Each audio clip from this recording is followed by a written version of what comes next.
Hello YouTube. So, the Wanderer and Kokomi rerun banners are coming up, and since this is the last banner before Fontaine, I'm sure a lot of people are wondering if they should pull on this banner or not. Normally, I do not like to give pull advice out of principle, because I believe it isn't really any of my business what you do or don't do with your account. However, my mindset on that is slowly starting to change a bit. So, this is going to be my first ever should you pull video. Now, the first thing I need to say is that you should obviously pull for who you like. However, anyone who's just going to pull for who they like anyway wouldn't need a video like this to begin with.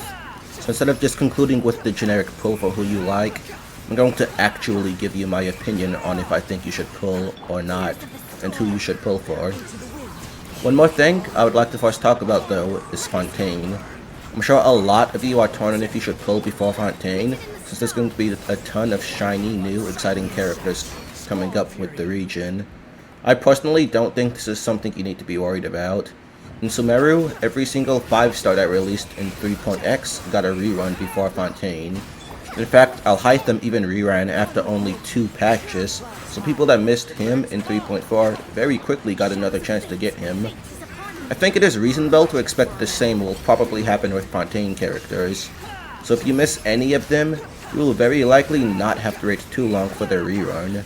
Furthermore, the truly exciting characters like the Hydro Archon likely won't be until 4.2, maybe 4.1 at the absolute soonest, so I don't think you are going to have any issues saving up for the best Fontaine characters if you pull now.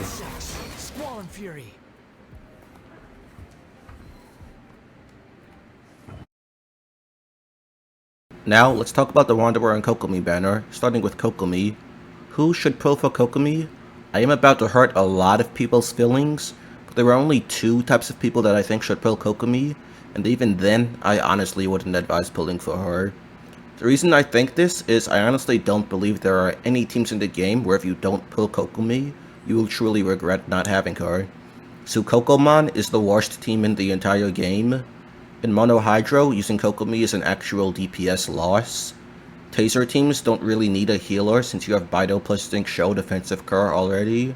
Hyper Bloom teams, Kokomi provides absolutely no benefit over other Hydro units like Yelan and Zinc Show, since you can already have a healer there by just using Kuki or Baizu.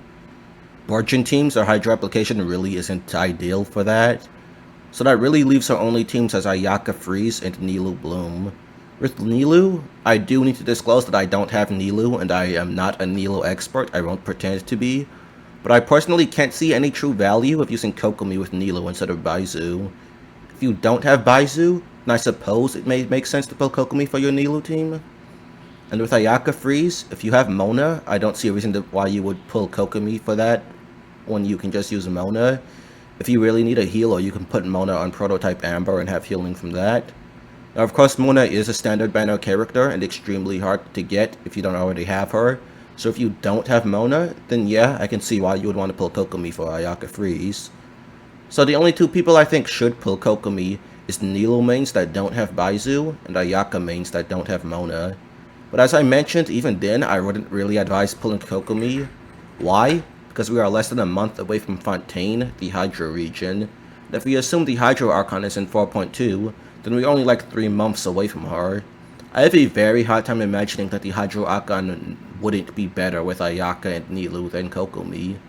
However, if you don't want to wait for that, and or you don't want to rely on assuming the Hydro Archon will be better for those teams, then yeah, I think you should probably pull Kokomi. But aside from that, I don't think anyone else should be pulling for Kokomi. Now, what about Wanderer? There are 2 main things that Wanderer has going for him. He's by far the best overworld unit in the game.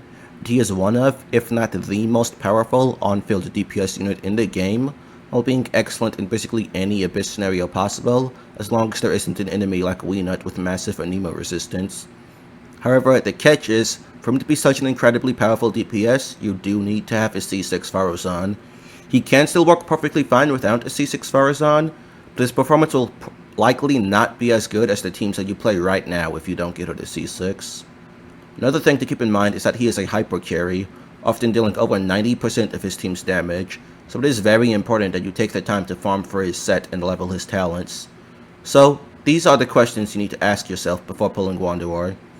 Do you value the quality he brings to overworld exploration? Are you looking for a powerful new DPS to play, and are you willing to take the time to properly build him? Are you willing to go deep for a C6 Faruzan if needed? If you get Wanderer but not C6 Faruzan, would you be content with having to wait for his next rerun to C6 her and unlock Wanderer's true potential? If your answer to the first question, or the last three questions, is yes, then I think you should absolutely pull for Wanderer.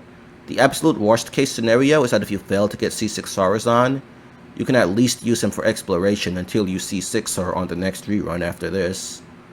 Also, one more thing I would like to mention is that Wanderer is one of, if not the best speedrunning units in the entire game right now.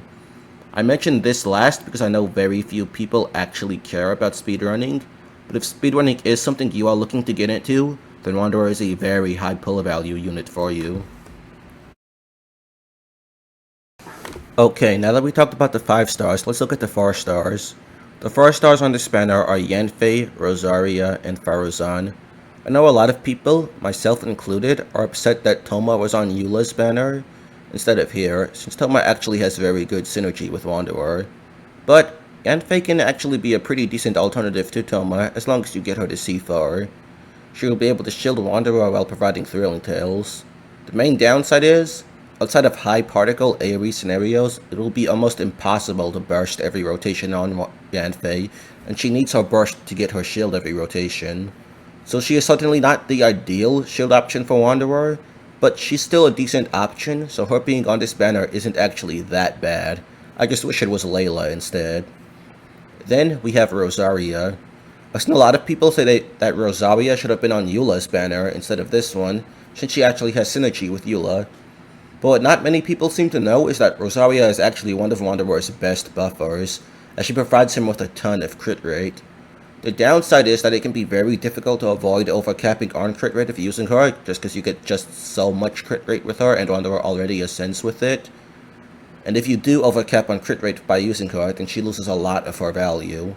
But nonetheless, she is still potentially an excellent unit to pair with Wanderer, so her being here is really not that bad. Then there's Faruzan. I don't think there's much to say. She is Wanderer's dedicated support, and you absolutely want her C6. Lastly, we shall look at the weapon banner. Simply put, this weapon banner is terrible. Kokomi has probably the worst 5-star weapon in the entire game, and any banner she is on will automatically have an awful weapon banner no matter what. This personally upsets me because I really wanted to get Wanderer's weapon so that I wouldn't have to rely on Widsith's RNG anymore. But I can't risk ending up with the purple donut and not getting Wanderer's weapon. If you are a Wanderer main like me, his weapon, which I shall call TR because I don't know how to pronounce it, is his best in slot weapon. Do not listen to anyone that tells you it isn't. They are objectively wrong and don't know how to do math. But I don't think this is the banner to go for it. For now, I think you should just keep using Widsith or Lost Prayers until either we get a new good 5-star DPS catalyst, or until Wanderer's next rerun, if the weapon banner is actually good.